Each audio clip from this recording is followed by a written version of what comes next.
시작합시다. 근데 진도 좀밖에 안 나갔어. 왜냐면 겹석이 많아서 어차피 친구들이 거의 다 안 왔기 때문에 조금 나가세요. 조금 한 30분 정도 집에서 보면 될 것 같아요. 306쪽 편집해서 올려야 된다. 아직 편집 못. 306쪽을 봅시다. 핵반응. 친구 책 안 사도 되겠다. 이거 한 수업 분량밖에 없어가지고. 맞지? 기존에 보던 책 가져오면 될 것 같아. 집에 있는. 그러니까 집에 있는 책 가져오면 될 것 같아. 아, 이거 있어? 아, 그래? 그럼 그거 가져요. 자, 핵발전, 연쇄 반응, 우라늄 발전. 예전에는 중요했어요. 여기 파트가. 왜냐면 우리나라 원자력 발전소를 많이 활성화하다 보니까. 근데 요즘은 또 신재생 에너지로 가다 보니까 요즘은 그렇게 중요하지 않는데. 근데 핵 반응만 좀 잘 보면 돼요. 알았죠? 근데 여기가 반응식이 어디 나와 있냐면 317쪽으로 가봐요. 370쪽. 미안하다 친구야. 되게 크게 없다. 자, 여기 봅시다. 92에 우라늄 235. 우라늄 235에 영일의 중성자. 자, 56에 141의 발음. 자, 그리고 36에 KR, 그 다음에 얼마였던가? 90, 얼마였던가? 92였던가? 92. 그 다음에, 영일의 중성자가 3개. 그리고 이제, 200메가이볼트. 자, 우선 해석을 할 때, 자, 여기 봅시다. 특정 물질 앞에 있는 친구의 수가 양성자수. 여기 있는 친구는 중성자수. 아니, 중성자수가 아니고 질량수.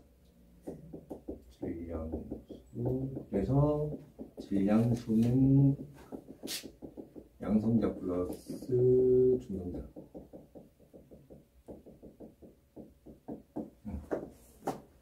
자, 질량수 보존하고 질량 보존하고 좀 달라요. 예를 한번 들어줄게요. 자, 양성자 우라늄의 질량이 정확하게 92가 나오는 게 아니고 92.5, 35 어쩌고 이런 식으로 나와요. 이게 질량이고 질량수는 92.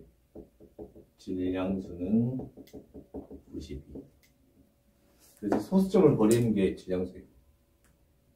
알았죠? 자, 그리고 이거 수능에도 나왔던 건데 이거를 핵반응을 할 때 반으로 쪼개요. 반으로 쪼개요.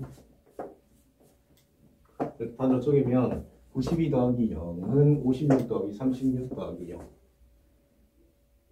맞죠? 이렇게 보는 거고 235 더하기 1은 141, 92 더하기 3.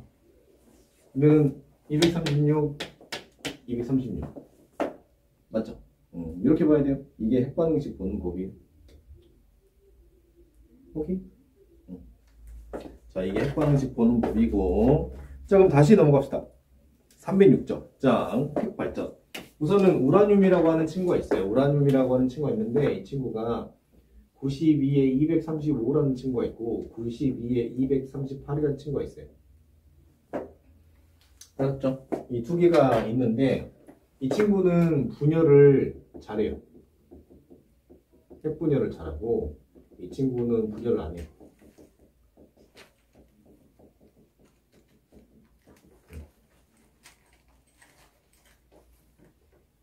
됐죠? 그래서 이제 자연 상태에서는 둘이 같이 공존해요. 알았죠? 그래서 235 우라늄 92의 비율이 1% 정도 되는 게 천연 이제 우라늄이고 92에 235의 우라늄이 5% 들어가 있는 게 농축 우라늄이. 나머지는 조금 92, 235, 8이 95%예요. 95%예요. 자, 이런 친구가 이제 원자력 발전 원료가 되는 거고 이제 92에 이거는 시험에 안 나와요. 235에 위에 거는 나와도 대충 한 25% 정도 되면 이게 이제 핵무기 맞죠? 그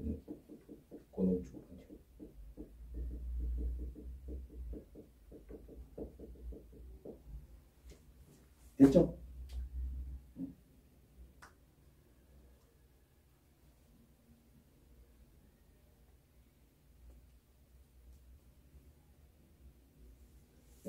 써도 돼, 안 써도 돼. 알면 안 써도 돼.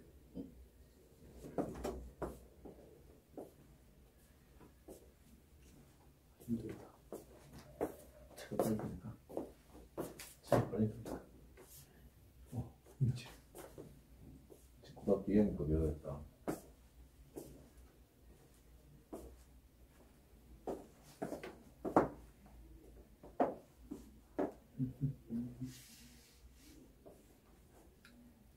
혹시 학교 시험 문제에서 이게 91로 바뀔 수 있어. 알았죠? 이게 91로 바뀔 수 있어요. 오케이. 그러면 얘가 142로 바뀌거나 여기가 아니면 4로 바뀌거나 그런 식으로 문제가 출제될 거예요. 알았죠? 자, 그래서 봅시다. 아, 여기가 지금 핵융합 발전이 빠져있다. 핵융합 발전 빠져있네. 핵융합 발전 해줄게요, 여기서.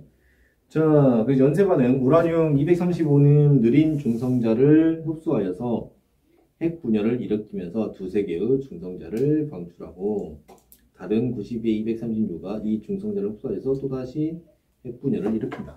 자, 그랬을 때 이 친구의 이름이 중요한데 이 친구의 이름이 조소 중성자.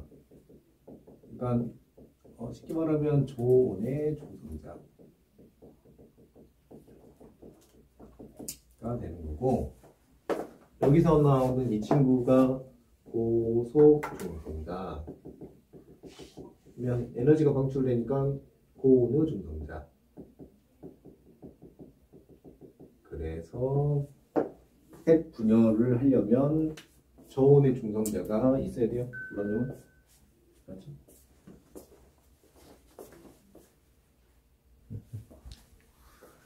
자, 여기 200메가 2볼트에 대해서 한번 봅시다. 200메가 2볼트는 200 곱하기 메가가 10의 6승 곱하기 2는 전자 1개 그리고 볼트는 전자 1개당 에너지.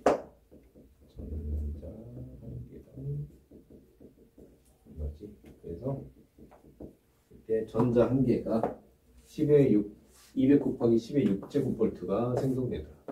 200 곱하기 10의 6제곱볼트가 생성되더라. 알았죠? 꽤 많은 에너지가 생성돼요. 전자 하나에. 됐고요.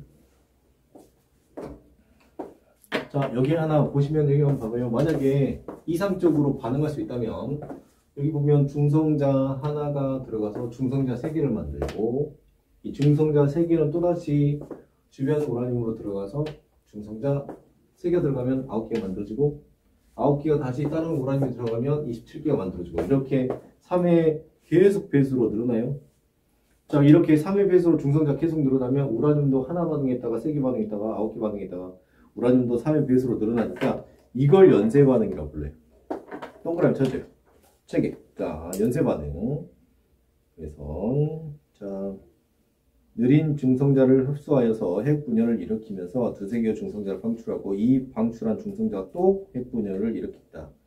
이렇게 하는 걸 연쇄 반응이라고 부른다. 그러면은 자, 봐봐요.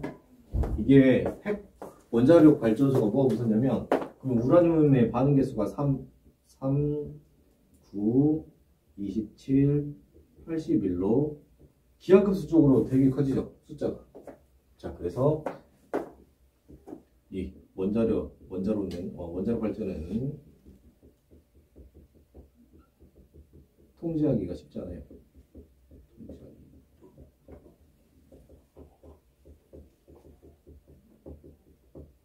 그래서 원자력 발전소가 누출사고가 일어나면 통제가 힘들어요. 그래서 통제가 힘들어요. 만약에 화력 발전 같은 경우에는 기름만 안 넣으면 되는데, 그렇죠? 얘는 급격히 반응하니까 그렇습니다. 자, 원자로 연쇄 반응 속도를 인위적으로 제어하여서 원자력을 서서히 끌어내는 장치로 감속제와 제어봉이 있다. 감속제. 92에 235 연쇄 반응이 일어나기 위해서는 중성자가 느려져야 하는데 이때 중성자를 느리게 하는 걸 감속제라고 하고 이때 쓰이는 게 물이나 흑연이에요. 자, 근데 흑연은 잘 안 쓰여요.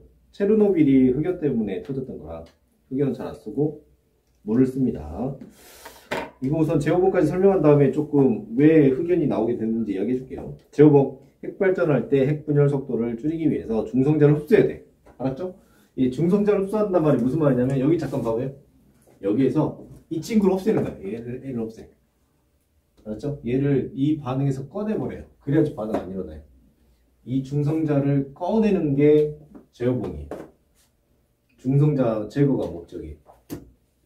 그래야 반응은 안 할 거니까. 자, 그래서 제어봉, 자, 중성자를 그러니까 저 반응에서 빼버려요. 그래서 중성자를 흡수해가지고 그 수를 줄여준다. 이처럼 중성자를 흡수하는 장치를 제어봉이라고 하고 카드뮴이나 붕소가 사용된다.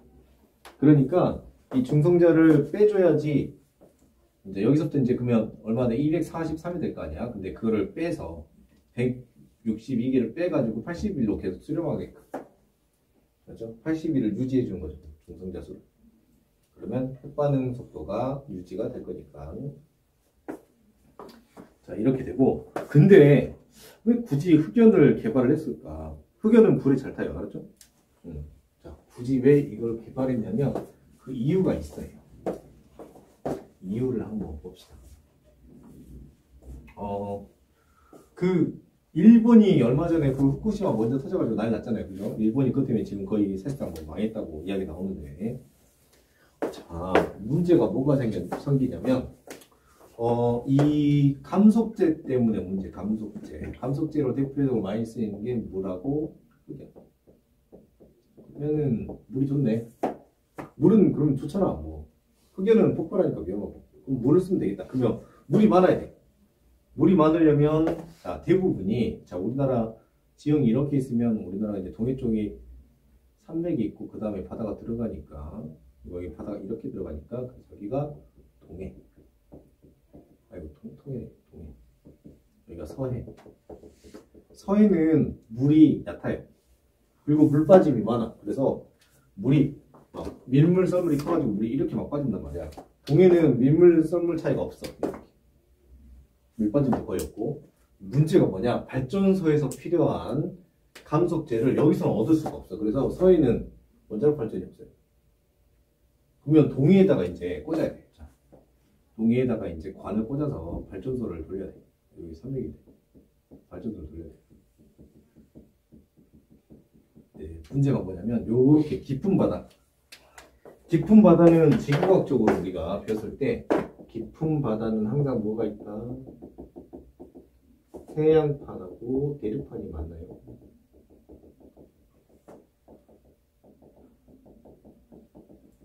알죠? 우리나라 동해가 해양판이고 우리나라가 육지니까 대륙판이죠.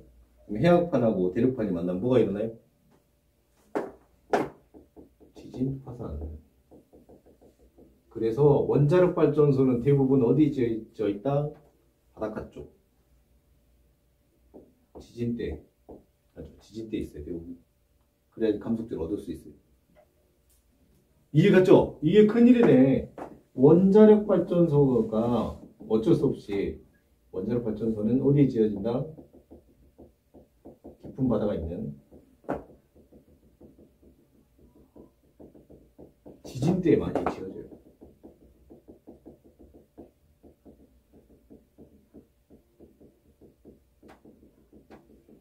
우리나라는 동해안, 남해안. 알았죠? 어쩔 수 없어. 그럼 이제 지진 나면 일본처럼 되는 거예요. 일본처럼. 맞죠? 자, 그러니까 어떻게 해야 되냐. 자, 대륙이 이렇게 있으면, 맞죠? 발전소는 대부분 바닷가에 짓는단 말이야. 그럼 여기 대륙 주변부에 짓는단 말이야. 대륙 주변부는 대부분 지진 일어나고 화산 터지고 막 이래요. 그러니까 어떻게 할 거야? 대륙 중앙에 지으면, 그러면 지진 화산 활동이 거의 없죠. 그래서 대륙 중앙에 지을 거야. 그러면 대륙 중앙에 지었을 때 문제가 뭐냐면 물이 없어. 그래서 무엇을 거다? 흑연. 그래서 흑연을 사용한 거예요. 알았죠? 그런데 이제 문제가 뭐냐면 체르노빌 같이 터져버려서 망했죠. 자, 사실 여기 원자력 발전해가지고 많이 발전이 됐어요. 사실은. 근데 그게 교육 과정에서 다 사라진 이유가 바로 이 감속제 때문이에요. 감속제. 근데 다른 거 발전에 뭐였더라? 하나가 증식로라는 게 있는데 증식로라고 하는 게 있는데 얘도 원자력 발전 중에 하나인데 이제 플루토늄이라고 하는 그 핵폐기물로 이제 발전을 하는 건데 문제가 감속제가 누구냐면 나트륨이에요.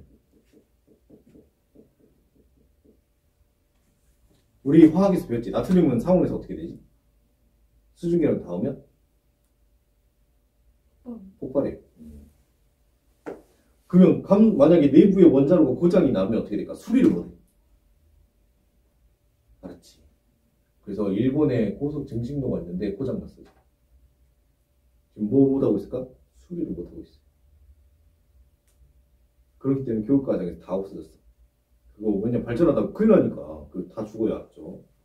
일본 지금 그것 때문에 골치에요. 알았죠? 혹시라도 관이 새거나 이러면 큰일 나니까. 자, 그래서 남은 건 요거밖에 없다. 뭐만 쓴다? 우리 그러면 물만 쓰겠다. 이해됐죠? 우리는 물만 쓰는 쪽을 한다. 우리나라에 우라늄이 많을까 적을까? 많습니다. 아주 생각보다 많아요. 우라늄이 많아서. 근데 자원으로 쓰진 않아요. 대부분 수입해서 써요. 굳이? 네. 자원을 미리 쓰는 건 좋은 게 아닙니다. 자, 계속 봅시다. 이게 이제 내용이고 핵발전의 장점.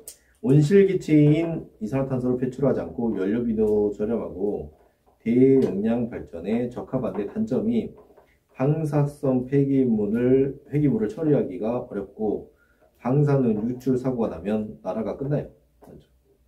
나라가 끝나요. 사회가 끝난 핵발전소 해체에 어마어마한 돈이 들어갑니다. 어마어마한 돈. 맞죠. 그리고 재수없이 고장난 핵발전소 있으면은 나라가 망해요. 자, 수소임융합. 우리 꿈의 기술인 수소임융합에 대해서 잠깐 이야기를 합시다. 수소임융합.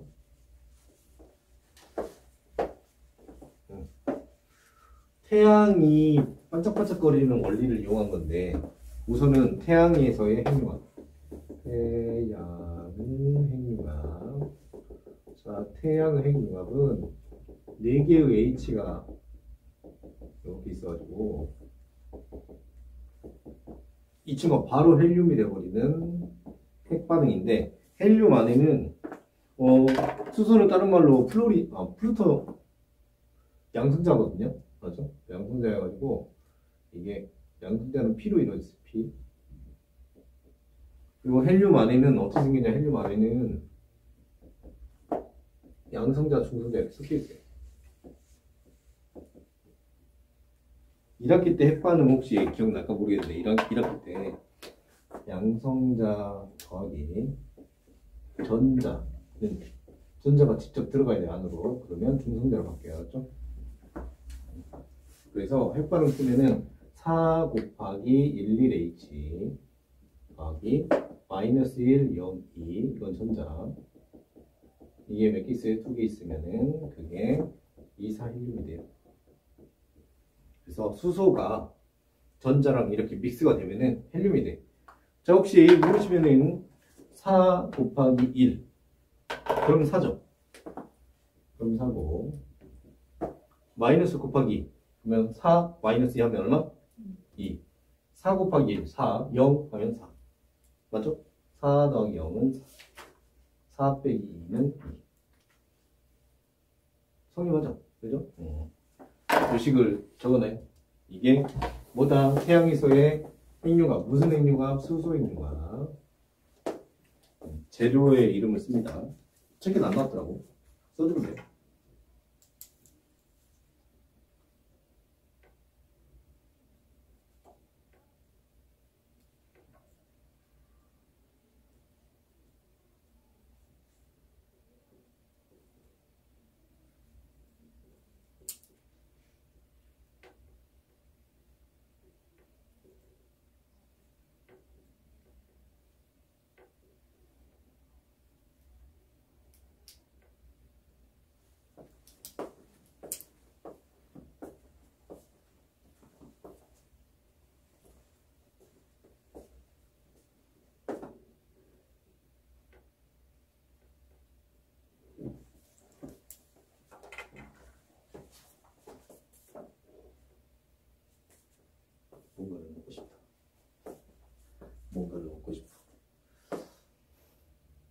정확하게 뭘 먹고 싶은지 모르겠는데 뭔가를 먹었으면 좋겠다.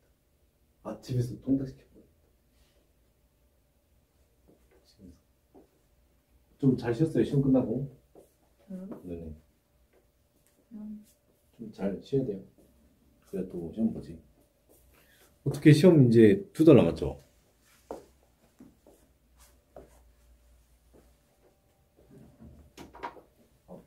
지구학과 아마 좀 남았을 거니까.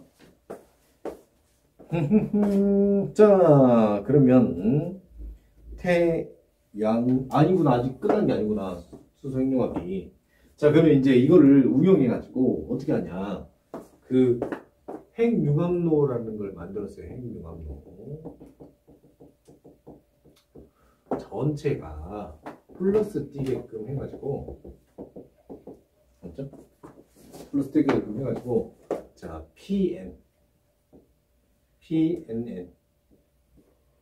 이 둘을 충돌시키는 거예요.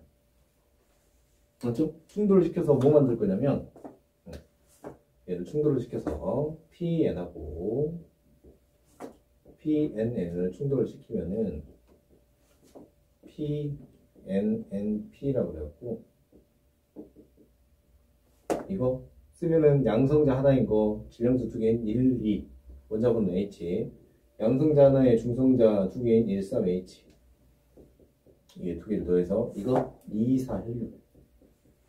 그 다음에 이 친구 중성자 0이네. 요렇게 만드는 게 누구냐면 핵융합로예요. 핵융합로. 어쨌든 헬륨 만들어지죠. 장점이 있을 거 아니야. 장점이 뭐가 있냐면 이 친구도 방사능이 나와요. 어쩔 수 없어 이 친구 방사능 나오는데 그 방사선이 나오는 기간이 한 달이에요. 방사선이 나오는 기간이 한 달. 아까 원자로 같은 경우에는 재수 없으면 만년 걸리거든요. 방사능이 나오는 기간이. 얘는 한 달밖에 안 걸리니까 밑에 지하수조에다가 이거 헬륨 보관했다가 공기 중에 뿌리면 돼요. 되게 좋네. 그죠? 그리고 재료도 이거 보면은 그러니까 수소 이거는 구하기 쉽거든요. 수소는 전기분해 해도 되니까.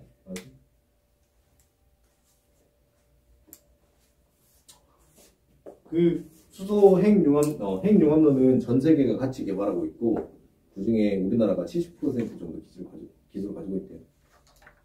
기술 70% 정도 가지고 있대요. 책이 안 나왔어. 적어줘. 책이 안 나온 거예요. 시험에 나와요, 알았죠? 시험에 나오니까.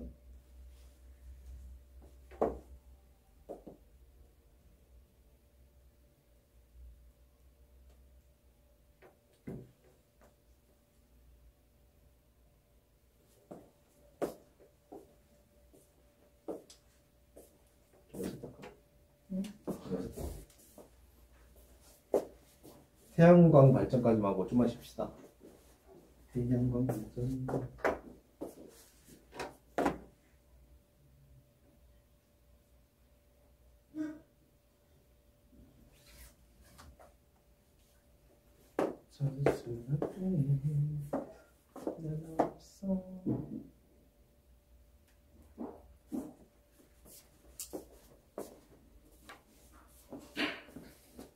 자, 조금 더 쉽시다.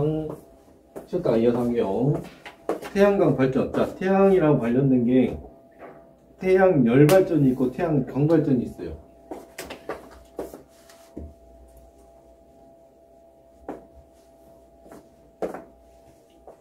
이거 책이 안 나오는 거 시험 나오니까 알아둡시다. 태양 열 발전 먼저 합시다.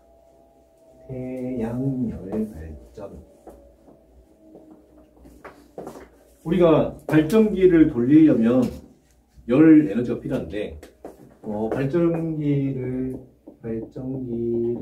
돌릴 수 있는 온도가 대충 2000도씨, 1500도씨에서 2000도씨 정도 돼요. 맞죠? 근데 여기에 지금 태양 열 발전이 없잖아요. 근데 시험에 나올 거예요. 태양 열 발전은 한계점이 있는 게 500도씨 정도까지밖에 온도가 안 올라가요. 그래서 시험 문제 나오지만 이 책에는 없는 거예요, 지금. 알았죠? 구조는 어떻게 생겼냐면, 거울로 이렇게 거울 형식으로 돼 있어가지고, 거울에 빛이 들어오면, 이 곡면을 계산해가지고 빛이 들어오면은 빛이 한 점에 모이게끔 되어 있고, 그 다음에 이게 요렇게 관이 있어서 이 관에 물이 들어있어요.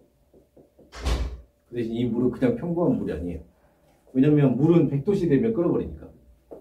알았죠? 그래서 이거는 고압 상태의 물이에요. 고압 상태의 물. 그렇기 때문에 얘가 500도씨까지 끓을 수 있어요. 알았죠? 그래서 이 관이 이제 이렇게 쭉 연결되어 있어가지고,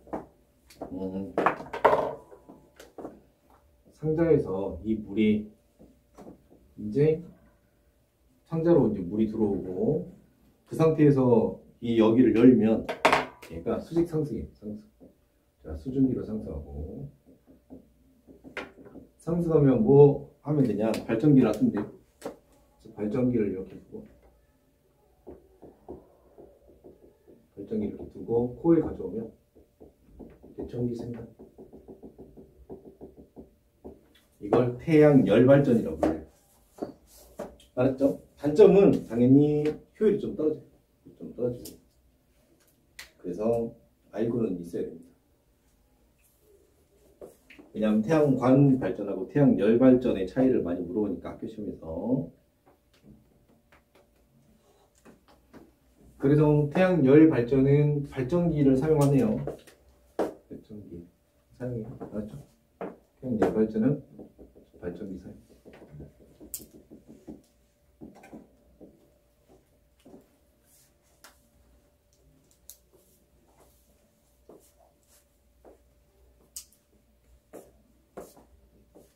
요즘 태양광 발전이 엄청나게 각광을 받고 있죠.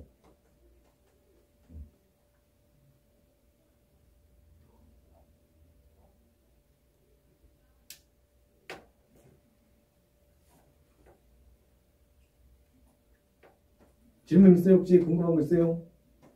궁금한 거 있어요? 혹시? 선생님 궁금한 거 있어요? 궁금한 거 있어?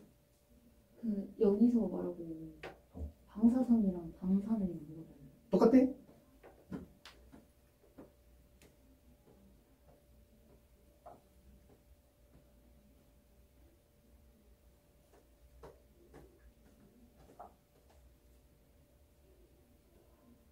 핵전쟁 터지면 어떡하지? 그래. 핵전쟁 터지면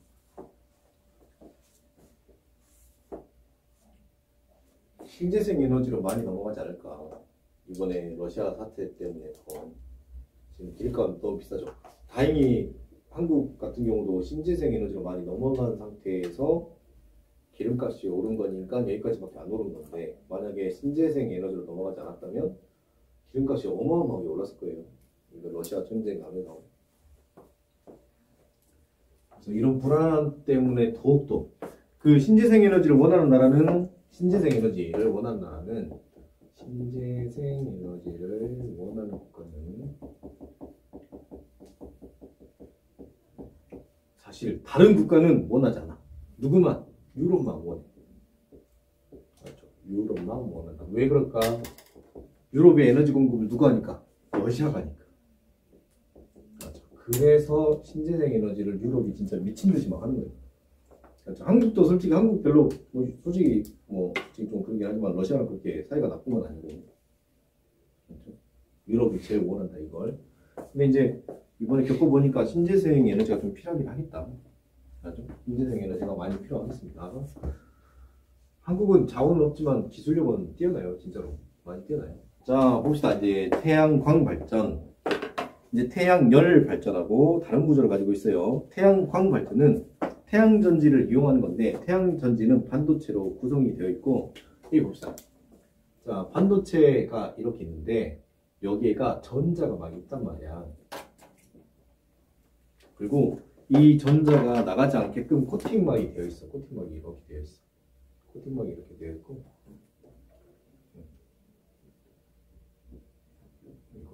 있어요. 그렇죠.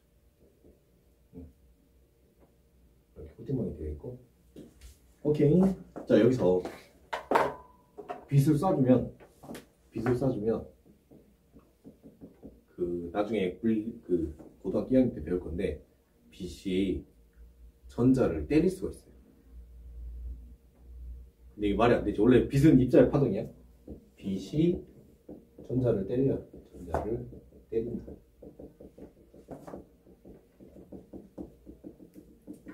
빗은 파동이죠.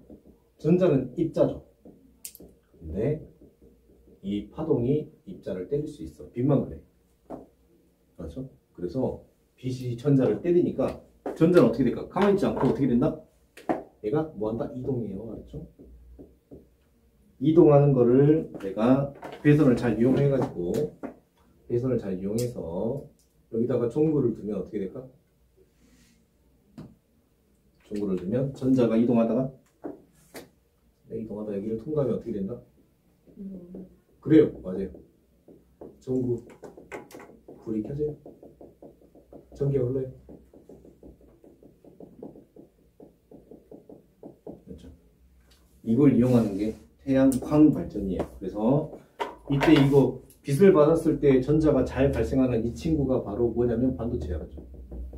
그래서 반도체를 이용해서 전기를 생산할 수 있어요. 이게 되게 좋은 게 5년 전만 해도 이 태양광 발전의 효율이 별로 안 됐거든. 예전에 태양광 발전 효율이 10% 정도밖에 안 됐는데 현재 30%까지 올랐어요. 그렇죠? 태양광 발전 효율이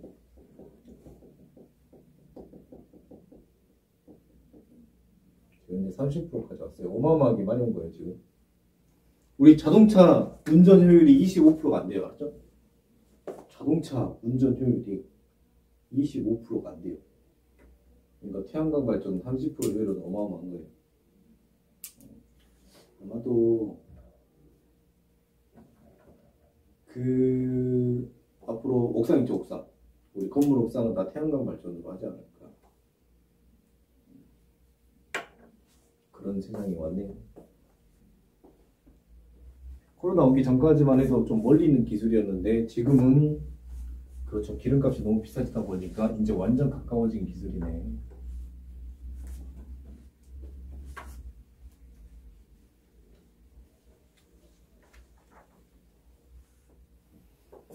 자, 태양광 발전까지 했고요. 오른쪽에 장단점하고 좀만 쉽시다. 자, 봅시다. 장점, 발전 과정에서 대기 오염 물질이나 온실 기체가 전혀 배출되지 않는다. 307쪽. 단점, 발전 효율이 낮다. 아, 요즘은 좀 많이 높아졌어요. 여기 오른쪽 봐봐요. 현재 일반적으로 사용되는 태양광 전지는 입사하는 태양 에너지 10%밖에 안 되는데 최근에는 30%까지 올라왔어요. 그렇죠? 꽤 많이 올라온 거예요. 3배. 3배 가까이 올라왔죠. 자, 그 다음에 계절과 일조량의 영향을 받는다. 비 올 때는 발전이 잘 안 되겠다. 초기 설치 비용이 많이 든다. 이게 큰 단점이고. 자, 이용안에 태양광 장난감 자동차, 태양광 선풍기, 태양광 충전기, 태양광 버스 종류장, 태양광을 이용한 쓰레기통 등이 있더라.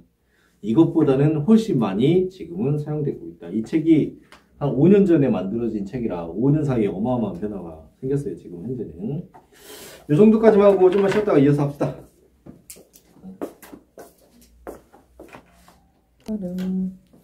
좀만 더 합시다. 그 바람이 좋은 바람 풍력 발전.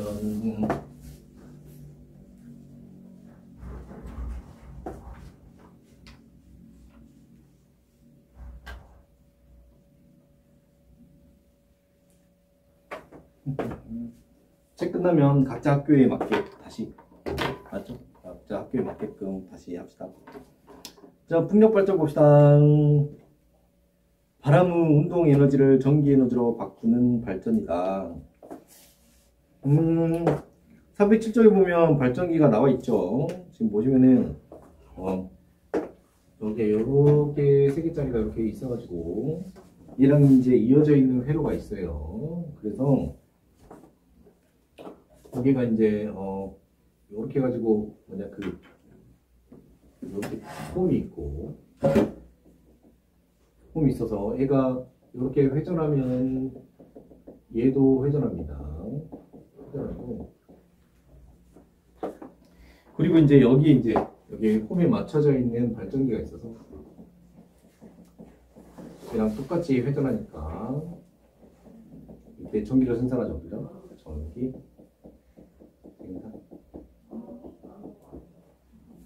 됐죠?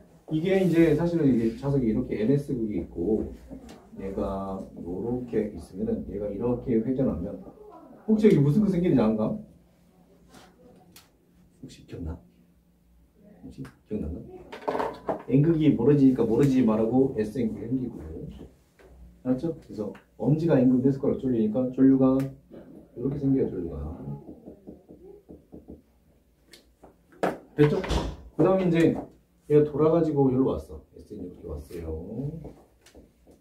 그러면 얘가 이제 이렇게 회전하면은 여기가 NS극으로 생기고 NS극으로 생기고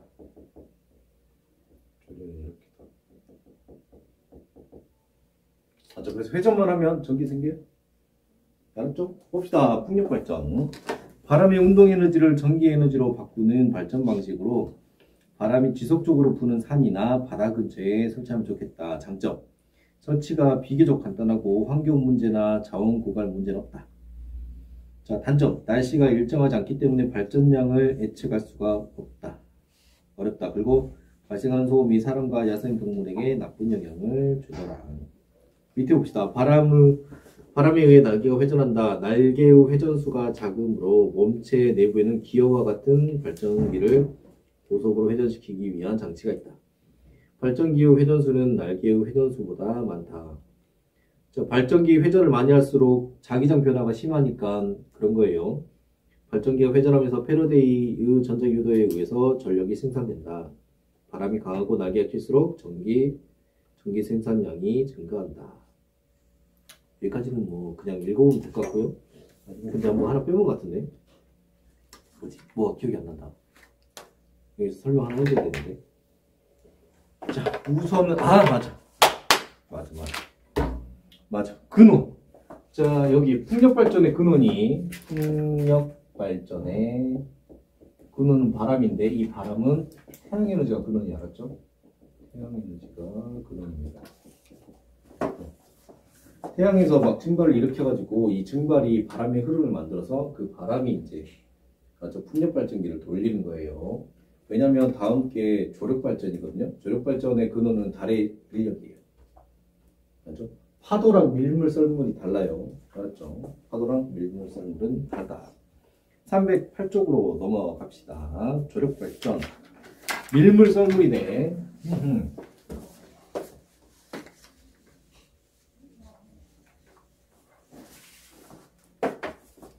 이제 달이 이렇게 떠 있고 지구가 이렇게 있는데 그냥 이제 지구가 자전하잖아. 자전. 알았죠? 그러면 지구랑 달이 만나는 면에서는 달의 중력에 의해서 물이 모여요. 그렇죠? 이게 물이 이렇게 위로 올라가요. 이것 때문에 이제 조력이 생겨요. 자, 그러면 이제 거꾸로 지구를 고정시켜 놓고 보면은 사실은 지구가 돌지만 나를 딱 보면은 달이 움직이는 것처럼 보이고요. 그죠?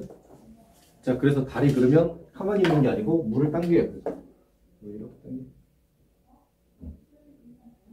그러면 내 입장에서는 사실은 달이 수직으로 당기는 건데 내 입장에서는 물이 간다.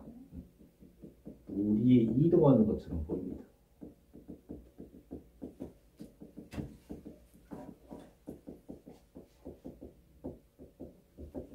사실은 중력이 어디로 작용한다? 달의 중력은 사실은 위로 작용하는 거예요. 알았죠? 달의 중력은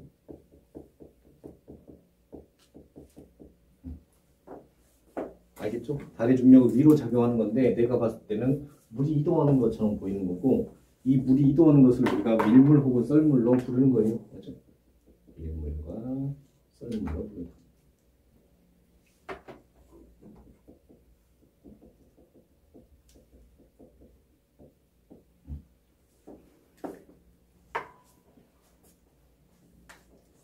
자, 그래서 책 내용을 잠깐 이거 먼저 쓰시고.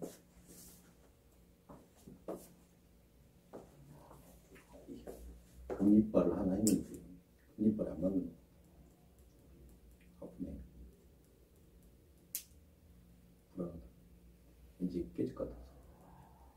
아, 이빨이 살짝 이빨이 제대로 깨진 게 아니고 요렇게 깨져가지고 N자로 깨져. 여기가 깨져가지고.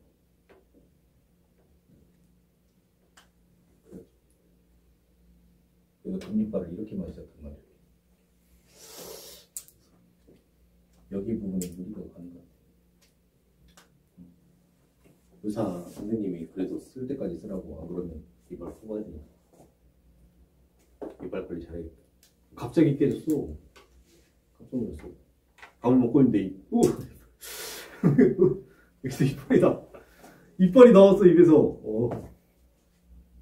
누군가 개발하지 않을까? 누군가? 이빨 복원하는 기술 개발하지 않을까? 혹시 서영이 나중에 신약 개발하고 싶다며. 서영아, 다른 거는 다 때려치고 대머리 어떻게 치료해? 탈모를. 그래, 너 그거 하면 무조건 부자야. 그 알지? 그 영국 애들 90%가 대머리래. 그거 알아? 영국 그 유종이 그런다는데 90%가 대머리래. 진짜로. 그래서 그 영국 그 배우들 보면 대부분 20대 때 그때 머리가 있는 거고, 그 이후는 대부분 대머리라는데. 생각해보니까 그 킹스맨에 나오는 아저씨도 대머리. 그 어쩔 수 없어. 만약 만들면 진짜 어마어마한 돈이야. 전체 한 60억 인구에 여자 30억 빼고 그 중에 남자 30억 중에서 절반 이상 대머리일 거니까 15. 그 사람들한테 만 원만 받아도 15죠. 그죠? 근데 대머리 약은 1년 내내 먹을 거 아니야. 그거 한 번에 먹고 나은 약을 개발하면 안 될 것 같아. 그러면 돈이 안 되니까. 그죠? 그지. 꾸준히 보급하는 약을 개발해야지.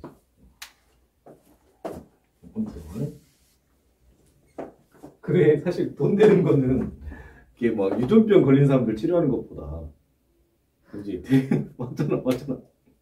그 돈이 안 돼. 왜냐면 유전병 희귀병이라 돈 안 되지. 아무튼 그렇습니다. 혹시 이제 남편이 혹시 그러잖아. 결혼했는데 사실 가발이었던 거지. 목욕탕에서 씻고 나오는데 왜 가발 따로 이렇게.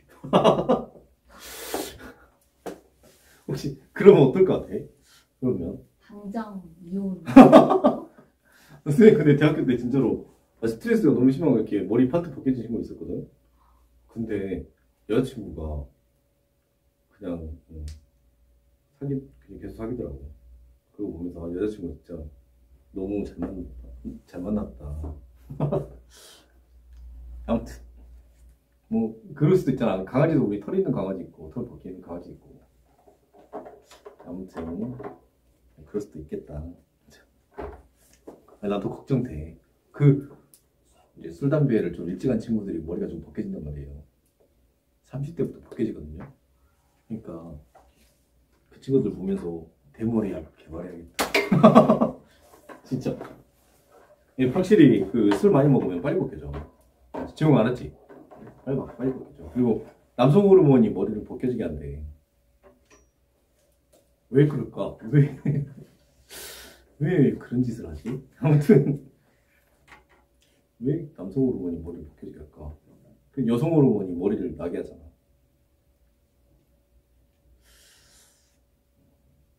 뭔가 대머리가 유전에 적합한 뭐가 있지? 더 힘들지 않을까? 유전 쪽으로 더 힘들 것 같은데, 친구라면. 자, 아무튼 미안해. 자, 조력 발전 봅시다. 밀물과 썰물 때 해수면의 높이 차가 발생하는 것을 이용하여 전기 에너지를 얻는 발전 방식이다. 서해안은 밀물 썰물의 해수면 높이 차가 크니까 조력 발전에 적합하다. 이게 이렇게 있어가지고 여기가 이제 발전기가 있고, 그 다음에 여기가 이제 강이고, 강. 여기가 이제 바다라서,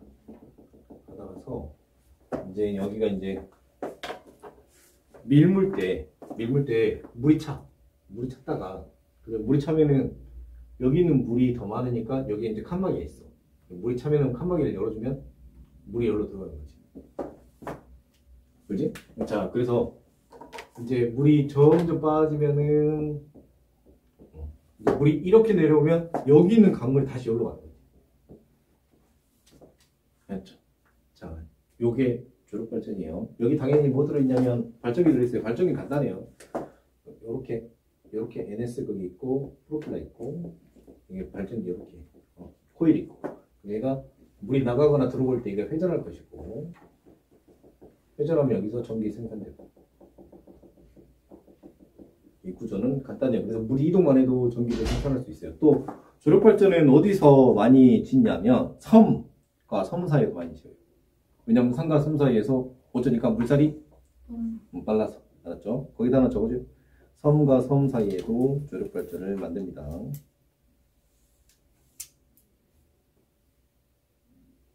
자, 파력하고 조력하고 다르대. 파도랑 조력이랑 다르다네. 왜지? 조력은 일정한데 파도는 일정한. 맞아요. 자, 조력은 일정해. 왜냐, 달이 도는 시간이 일정하거든. 그래서 조력은 일정한 발전이 가능해요. 조력은 그래서 발전량을 예측할 수 있어. 왜냐면 썰물 밀물의 높이 똑같거든요. 발전량을 예측할 수 있어요. 이거 예측은 좀 이따 설명해줄게요. 왜 이거 중요하냐면 그거 좀 이따 예측할 수 있다. 그리고 1년 내내 일정해요. 1년 내내 일정하다 보면 좀 그러네. 그러니까 그 밀물 썰물의 양이 예를 들어서 이게 해수면 특정 경계로 물이 왔다 갔다 하는 게 알 수 있죠? 밀물 썰물 양 알 수 있어요. 물높이 양 알 수 있어요. 그렇죠? 알 수 있고 그 대신 여기 파력이라고 그러는데 파도는 뭐 세게 불 때도 있고 약하게 불 때도 있고 그죠? 파도는 누가 만드냐? 파도는 누가 만드냐면 바람이 만들어요. 알았죠? 바람이 만든다. 바람은 그러면 뭐가 근원인데 태양 에너지가 근원이에요.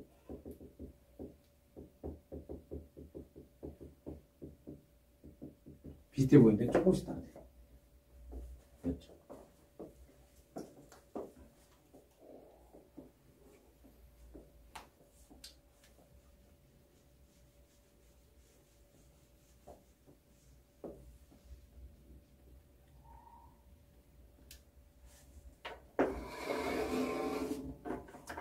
자, 파력 봅시다. 파도의 운동 에너지를 이용해서 전기 에너지를 생산하는 발전 방식이다. 파도의 힘으로 직접 터빈을 돌리는 방식. 파도에 의한 해수면의 높이 차로 공기를 압축하여 터빈을 돌리는 방식이다. 자, 그러면 어떻게 돌리는지 봅시다.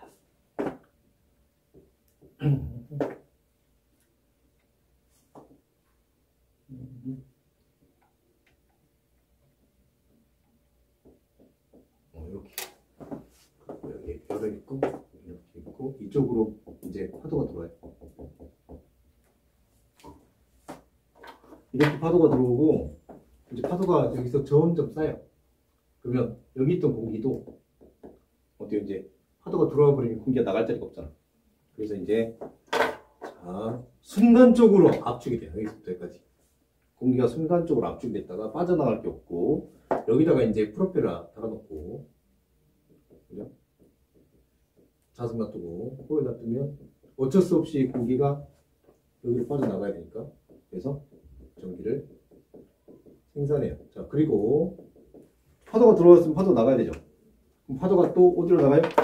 왔던 길로 또 나가면 그럼이 내려가고 그럼 여기에 이제 공기가 들어와야겠죠. 그러면 다시 이쪽으로 공기가 들어오면서 또 전기 생산하고 나갈 때 생산하고 들어올 때 생산하고 볼게요. 자 파도 칠 때 자, 발전기 안의 압력이 증가해서 공기가 빠져나가면서 터빈을 돌리고 파도가 물러날 때 발전기 안의 압력이 감소하니까 밖에 있는 공기가 안으로 들어오면서 자, 또 전기 생산하고. 단점은 뭘까? 단점. 이게 단점이 안 나와 있어 지금. 단점. 그러면 파도가 치는 곳이면 바다네. 바다면 바닷물 있죠. 바닷물 있으면 발전기 어떻게 되지? 불식해서 그죠. 빨리 고장나겠죠. 그래서 얘는 관리가 힘들어요. 관리가. 그리고 우리나라 같은 경우에는 파도가 태풍 불잖아요. 태풍 불면 그냥 날아가겠죠. 그래서 한국 같은 경우에는 관리하기 어려워서 우리한테 조금 맞잖아요.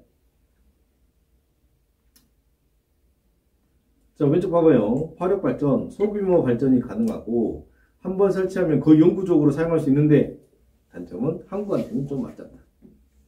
우리한테는. 이건 이제 태풍 같은 거 안 부는 나라에서나 가능한 얘기고. 미국 같은 경우에 막 토네이도 불면 날아다니까요. 우리한테는 맞지 않다. 근데 연료전지 이제 나왔는데 여기서 중요한 거. 자, 이제 내가 롤을 켰어. 요즘 롤을 안 한 지 오래됐는데 제가 롤을 켰어요. 롤을 켜고 이제 한 게임 하고 있어. 한타 하고 있어. 막 한 게임 하고 있는데 갑자기 컴퓨터 꺼져. 컴퓨터 꺼지면 어떻게 돼? 그냥 키보드를 주먹으로 치겠죠. 이게 무슨 일이 있냐면 이 전기라고 하는 게 봅시다. 자, 시간에 따라서 전류가 일정하게 들어와야 돼. 그래야 사용할 수 있어. 그래 컴퓨터 안 꺼지잖아. 근데 이런 파도는 어떻게 되지? 파도는 전기가 생겼다가 이런 식이잖아. 그러면 이제 요 구간 어떻게 돼? 요 구간에 컴퓨터가 꺼지는 거죠. 문제가 있네. 그래서 예측을 하는 게 되게 중요해. 이거. 이해됐죠? 예측을 하는 게 그래서 중요해. 예측을 못하면 이런 상황이면은 병원 같은 경우 봐봐. 병원 같은 경우 보면은 장비가 전원이 꺼져버리면 리셋되거든. 그럼 다시 또 세팅해야 되고 또 꺼져버리면 리셋되고 이거 반복하면은 환자는 죽을 거 아니야. 그러면 이 환경으로 만들려면 문제가 생겼다. 자, 신재생 에너지는 다 대부분이 이런 형식. 햇빛이 왔는데 구름이 껴버리면 태양광이 안 되고 다시 햇빛이 들면은 전기 만들어지고 안 되고 반복돼. 그죠? 그래서 이제 문제점이 이거네. 신재생 에너지의 발전은 발전량이 일정하지 않고 변하네. 그죠? 제일 큰 문제점. 신재생 에너지 발전량이 일정하지 않고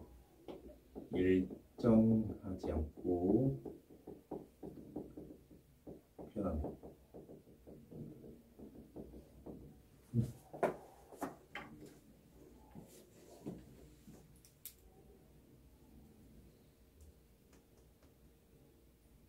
듣죠.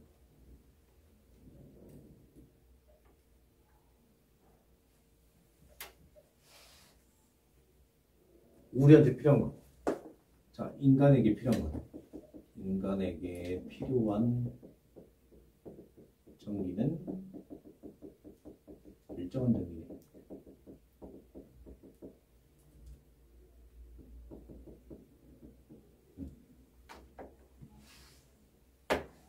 이 전류가 일정한 전기가 필요하다.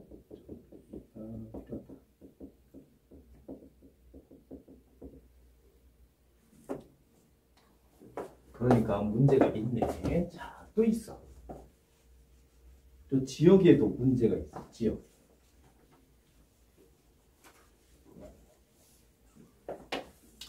여기랑 봅시다. 자, 여기가 수완동, 그 다음에 옆에가 신창동, 그 다음에 신가동. 발전소는 여기 있어. 자, 발전소에서 100을 생산했는데 여기가 이제 50 필요하고 여기가 40 필요하고 여기 20 필요해. 그럼 어떻게 되지? 그러면 전기가 여기는 들어오고 여긴 들어오는데 여기는 안 들어와. 알겠죠? 그럼 이것도 문제네. 신재생 에너지는 생산이 됐다 안 됐다를 반복하는데 우리가 필요한 거는 일정하니까 그러면 어디부터 꺼져버려? 여기부터 꺼져버리지. 이런 문제가 있어. 오케이? 그러면 여기 있는 사람들이 전기 주라겠지. 그러면 여기를 꼭 여기를 줘야 돼. 이해되겠죠? 그래서 발전량은 예측이 안 되면 안 돼. 예측이 돼야 해.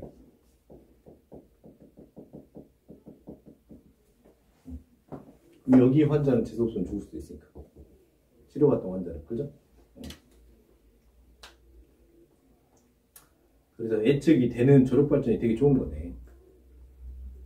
맞죠? 그 다음에 나머지 화력발전이라든가 태양광 발전이라든가 그 다음에 풍력발전은 예측이 안 되니까 의미가 별로 그렇게 크지 않아. 자, 그럼 이제 문제가 뭐냐면 이 예측이 안 되는 전기를 싹 모으면 이야기가 또 달라져. 그러니까 예측이 안 되는 것들을 싹 모아가지고 저장을 해. 그래서 필요한 것만 갖다 꺼내는 거지. 자, 그게 연료전지예요.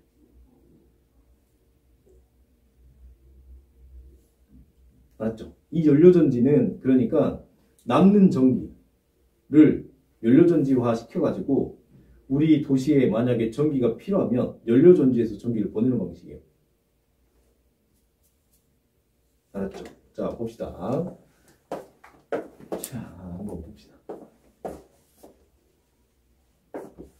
자, 연료전지. 수소와 산소의 화학 반응으로 발생하는 화학 에너지를 직접 전기 에너지로 변환시켜주는 장치다. 장점에서 제일 좋은 게 뭐냐면 연료화학 에너지가 직접 전기 에너지 전환되므로 에너지 효율이 높은 게, 자, 그 동그랗잖아요. 에너지 효율이 높은 게 장점이에요. 그러니까 어떻게 할 거냐면 여기 봅시다. 자, 그러니까 신재생 에너지의 남는 전기를 뭐로 바꾸고 수소로 산소로 바꾸고. 이해됐죠? 자, 도시에서 여기 봅시다. 만약에 요구 에너지가 이만큼이야. 요구 에너지가 이만큼이야. 근데 신재생 에너지가 여기서 요렇게 생산됐어요. 이렇게 생산됐어요. 이만큼 생산된 게 신재생 에너지. 그럼 이것 때문에 어때? 도시에 불이 꺼진단 말이지. 그렇지? 이거를 뭐로 채우겠다고? 연료전지에서 채우겠다.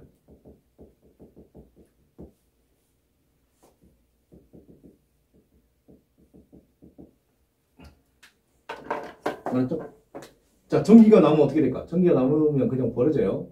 요구 에너지가 이만큼인데 오늘 바람이 세게 부네. 그래가지고 발전량이 이렇게 커버렸어. 이렇게 커버렸어. 발전량. 신재생 에너지가.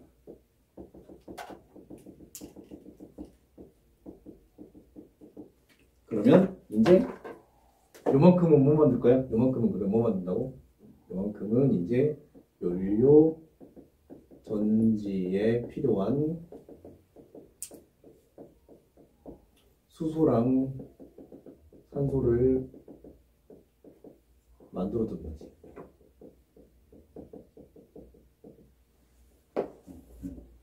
이러면 이제 신재생 에너지를 쓸 때 발전량이 예측이 안 되는 걸 커버할 수 있는 거예요. 그렇죠? 게다가 얘는 효율이 좋아. 전환 효율이 좋아서 그렇게 손해가 아닌 거지. 이제 그러면 어떻게 될 거냐면 도시에 큰 배터리가 있을 거예요. 큰 배터리 연료전지가 있어갖고, 근데 그것도 좀 겁나는 게 이번에 그 카카오 손을 불나면 어떡해? 이거 배터리가 이번에 폭발한 거잖아, 그지? 연료전지도 그거에 하나니까 이거 뭐 수소 폭발하면 다 없는데. 아무튼 뭐 다음 각자 내가 사겠지. 그래서 내가 보면 아니 이제 백금에다가 수소를 저장할 수 있다네. 백금에다가.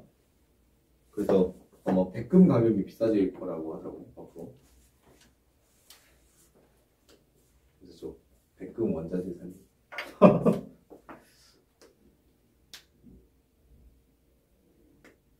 자, 그래서 이제 왜 이거 연료전지 만드는지 알겠죠? 우선 간단히 본 다음에 밑에 식 알려줄게요. 자, 수소와 산소 화학 반응으로 발생하는 화학 에너지를 직접 전기 에너지로 바꾼다. 연료 전지 이용. 휴대용 전자제품, 수소 연료 전지 자동차, 대형 발전 장치 등에 이용될 거다. 장점. 환경오염 물질과 온실기체가 거의 배출되지 않는다. 연료의 화학 에너지가 직접 전기 에너지로 전환되니까 에너지 효율이 높다. 단점은 거의 없죠. 단점은 이제 배터리 안정성만 단점이에요. 배터리 안정성. 왜냐면 수소는 폭발하니까. 맞죠? 이것만 해결되면 되겠다. 마지막 강은 끝이다. 연료전지의 원리. 몇 분이 몇 분? 29. 5분만 쉬었다 했다. 5분만 쉬었다. 1시간 넘겠네, 영상. 1시간 넘게 찍었다. 짠! 연료전지를 봅시다. 이제 연료전지 맨 밑에 거를 이해를 해야 돼요. 그렇죠? 이해하기 어렵겠지만, 우선은 마이너스 플러스기 원래 있던 건 아니고, 우리가 이제 이렇게 해가지고, 여기서 이제 수소가 들어오고, 수소기체가 들어오고, 그 다음에 여기 있고, 여기서는 산소기체가 들어오고, 이걸 연결을 합니다. 중학교 때 배웠어요. 비금속성. 비금속성이 수소랑 산소 중에 산소가 커요. 산소가 큰다는 말이 무슨 극이고, 이거는 마이너스 극이 되겠다라는 뜻이고, 이건 상대적으로 플러스 극이 되겠다는 뜻이고, 그러면 여기서 수소에서는 플러스 극이 된다는 이야기는 전자가 나가야 돼. 그래서 전자가 나가서 이렇게 됩니다. 전구가 이제 중간에 있죠? 중간에 전구가 이렇게 있고, 그럼 이 친구는 불이 켜져요? 맞죠? 켜집니다. 전자가 이렇게 들어와서 전자가 들어와갖고 이제 산소는 마이너스 극을 얻어요. 그럼 이제 마이너스가 출발하는 걸 우리가 마이너스 극이라고 부르고, 마이너스가 들어오는 걸 플러스 극이라고 불러요. 이거 중요합니다. 마이너스 플러스 극 똑같이 치나요? 시험에 나오니까 이거 무슨 극이냐고 할 거니까. 자, 그러면 마이너스 극에서는 어떤 현상이 나타나냐? 마이너스 극에서는 H2가 들어와서 EH 플러스에 EO 전자 2개가 떨어져 나와요. 책이랑 좀 다를 거예요. 좀만 기다려줘요. 자, 그 다음에 플러스 극에는 O2가 와서, 자, 전자 2개가 들어오면은 이 O2-가 돼야 되는데 안 맞네, 개수가. 그죠? 2-가 2개 있으려면 마이너스가 4개 있어야 되잖아요. 그죠? 그래서 여기는 그러면 2-가 아니고 4-였어요. 근데 전자를 2개 모아야 되는데 2개 얻을 수 없잖아. 여기가 4여야 되고, 여기도 4여야 하고, 여기도 2여야 되고. 이게 여러분 책에 나와 있는 식이에요. 맞죠? 마이너스 극과 플러스 극. 됐죠? 마이너스가 플러스 극 됐고. 근데 우선은 플러스 극엔 이렇게만 돼야 돼. 우선은 이제 책에서 잠깐 지금 이거 빼먹은 건데, 여기야. 봅시다. 여기. 그럼 여기서 여기 잠깐 볼게요. 여기 한번 봐봐요. 여기가 그러면 여기가 4H 플러스가 있고, 여기는 그러면 2O2-가 있어요. 맞죠? 플러스는 마이너스가 당기니까 여기 고정이 있고, 마이너스는 플러스가 마이너스가 당기니까 고정적으로 있어요. 그냥 가만히 있어. 이거를 안에가 모터 같은 게 있어서 강제로 보내. 얘를 강제로 보내. 강제로. 맞죠? 강제로 보내면 이제 4H 플러스랑 2O2-가 만나서 EH2가 돼요. 맞죠? 자, 그래서 이거 우리가 산이라고 부르잖아. 산이 물을 만들 때는 무슨 반응? 중화 반응. 그럼 이때 뭐 발생하냐면 중화열이 발생해요. 중화열 발생. 그러면 이 친구는 여러분이 염기라고 알아두셔도 뭐 상관없습니다. 그렇죠? 자, 그러면 얘는 두 개를 얻는 거네. 뭘 얻냐면 위에서는 뭐 얻냐? 위에서는 전기를 얻었어. 위에서는 지금 전기를 얻었고 여기서는 뭘 얻냐? 이 과정에서는 뭘 얻냐면 중화열을 얻어요.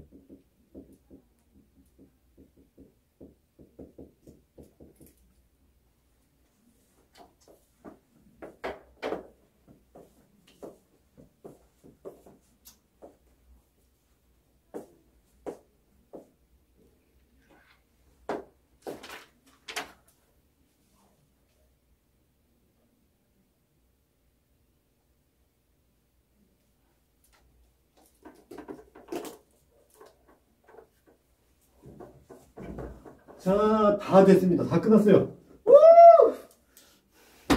끝! 자, 끝났고요. 이제 아마 지구과학도 나왔을 거야, 아마. 지구과학고, 뭐지? 여자쌤 수업. 그리고 이번 시험 범위가 선역기 중화반응 들어가죠. 그죠? 선역기 중화반응이 어마어마하게 어려워서 어마어마하게 어려운 문제를 풀어봐야 될 것 같아요. 수업 시간에. 맞죠? 자, 숙제로는 몇 장 드릴까? 어차피 이제 의미가 없긴 해. 다 풀어야 돼, 어차피. 좀 써요.